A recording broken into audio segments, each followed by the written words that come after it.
is your name? Casca. What is your quest? To attempt to make things.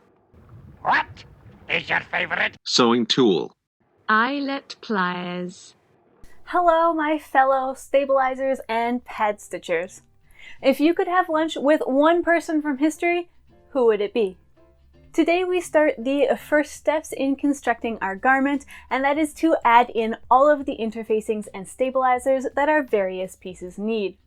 For me, that's going to be this woven interfacing, as well as this sew-in interfacing for the collar. For some of you that are doing more tailored capes, this may involve some tailoring canvas and some pad stitching. This step should be pretty straightforward, but it's also a very important part of the garment, so I'll go through some of my thoughts on the process as I do it. As usual, those of you that are more familiar with this step of the process can go ahead and get started and leave me on in the background as your sewing room buddy. While those of you that are newer to sewing or have questions about fusing or pad stitching can watch it through first before starting in on your own cape. First and foremost, follow the instructions that come along with your interfacing, especially the iron-on variety. They'll almost always have a sheet of instructions, and they'll tell you things like how hot to set your iron and if you should use steam or not. Secondly, it can be nice to use a pressing cloth if you have one, just in case you make any mistakes. We've all at one time or another accidentally put the interfacing glue side up, and using a pressing cloth can save you time cleaning melted glue off of your iron. I've heard that silk organza makes a fantastic pressing cloth because it can withstand high heat and it's translucent so you can still see what you're ironing, but I've yet to get my hands on some, so I can't verify that. And thirdly, as a general rule, you want to use the iron in a pressing motion rather than a sliding motion to avoid the layers sliding around and shifting as they're joined together. I mentioned last video that it is a completely valid option to do a rough cut of both the interfacing and the matching fabric, iron them together, and then go back and cut them precisely. And I'll just go into a smidge more detail here.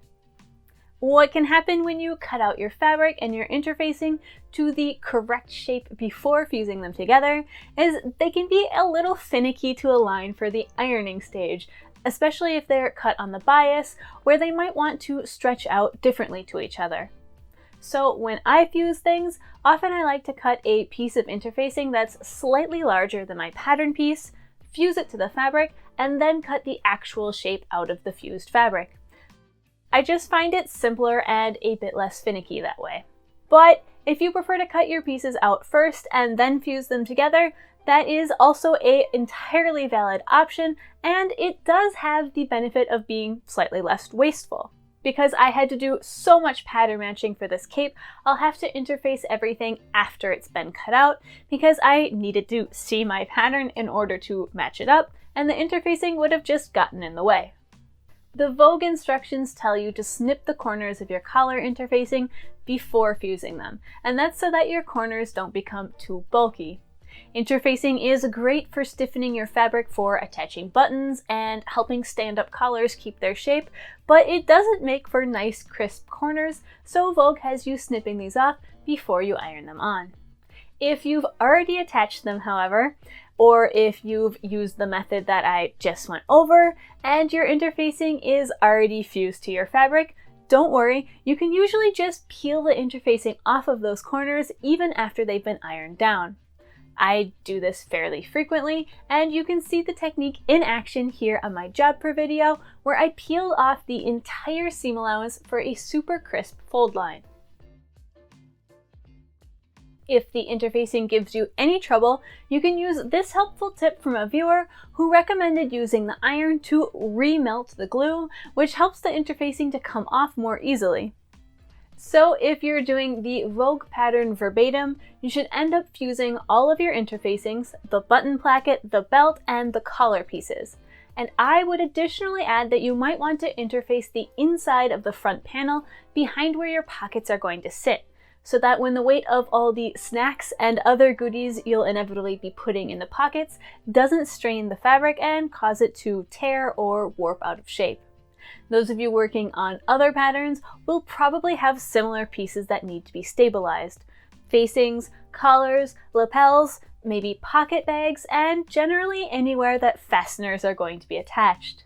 I have the added step of interfacing the whole front panel, which, as you will remember from last video, is entirely cut on the bias. So this panel is going to be super prone to stretching out, and to try and combat that, I'll be stabilizing the whole thing with this woven interfacing, making sure to put the weave of the interfacing going on the grain, which should help counteract the fact that the fabric itself is cut on the bias. So first I had to sew up the front panel, which I did by hand, first painstakingly aligning the pattern with pins, basting it by hand,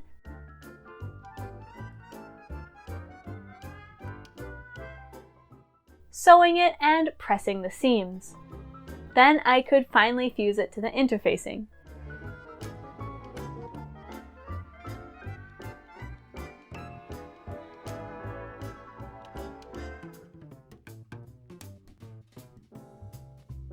If I could go back in time and redo something here, I would actually have cut these two pieces rather oversized, sewn them together and stabilized them, and then cut out the front panel precisely, just to make sure it stays true to shape.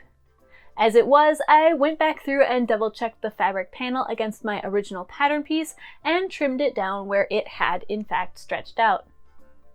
So go ahead and fuse all of your pieces that need to be fused, and then let's meet back here for a discussion of the collar and pad stitching. Even if you won't be doing any pad stitching in this garment, come join me for a brief discussion of the process, and maybe I can inspire you to give it a try in a future garment.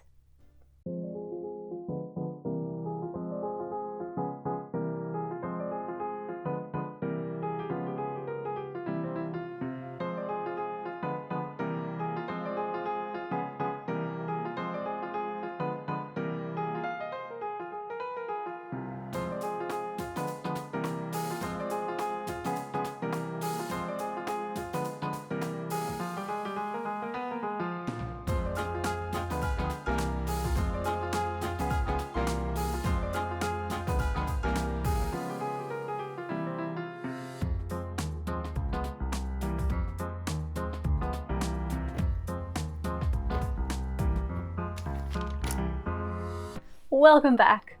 For those of you that will be doing some pad stitching, I can't really give you a live demonstration because the itty bitty stand-up collar on this cape doesn't really require any, but I can pull out my American Duchess cape, which I made last year. When I made it, I reworked the collar pattern, resizing it slightly before finding the fold line and then reinforcing it with some stiff canvas and pad stitching. And for those of you that are having a tough time finding tailor's canvas, which comes in several different weights, I'll just throw it out there that I used a tightly woven normal canvas, and while I can't speak to how well it will hold up over the years, it worked remarkably well at the time and has held up very well for the past year. If you want some video guidance on the topic, when I made my vintage style princess coat, I used Gertie's video on the topic, which is rather old but also really helpful, so I'll throw that link in the description. I think she does a really good job of going through the whole process, so I'll only add in a couple things that I found useful to keep in mind and that she doesn't necessarily touch on. The first is to try and avoid the natural desire that many of our brains have to try and make perfectly neat rows with our stitches. This looks great on the inside of the garment, but it can lead to tunneling, where the fabric layers between the pad stitching rows start to form these little ridges, and these generally can't be ironed out. By offsetting your stitches, you can prevent tunneling because there are no clean rows between stitches to pull up. Think of beginning one stitch coming at the middle of the stitch of the previous row. Generally speaking, the smaller your stitches, the firmer your finished piece will be, so if you're only joining 2 layers, you can usually go with slightly larger stitches, and if you're joining many layers and you want a highly structured garment, I'm looking at you, Victorian stand-up collars, then you might choose to go with smaller, tighter stitches. Here is a look at the underside of my American Duchess cape, which you can see very clearly wants to hold its shape. And if you look carefully, you can see the small dimples made by the pad stitching in my very thin wool, but they're nearly invisible. So that just about covers it. Go ahead and put all of your stabilizers in, whether it's iron on or sew in. And once it's done, you know what to do. Those of you that are doing pre-construction trimming like soutache braid, fancy borders, or embroidery, go ahead and get started on that, because in the next video we'll begin the actual sewing, starting in my case with the front panel. Take a second to let me know how things are progressing. Are you keeping up with the videos, and if so, are they proving useful? Are you miles and miles ahead of me, or has life thrown you some curveballs and you're still a few steps behind? Either way, it's okay. Remember, we all work at our own pace. Give the video a thumbs up, and if you're looking for some more sewing content to motivate you as you make up your cape, please consider checking out my steampunk jodhpurs or my 1890s sports corset. Thanks for watching, and I'll catch you in the next video. Bye! Ooh. Time for crepe.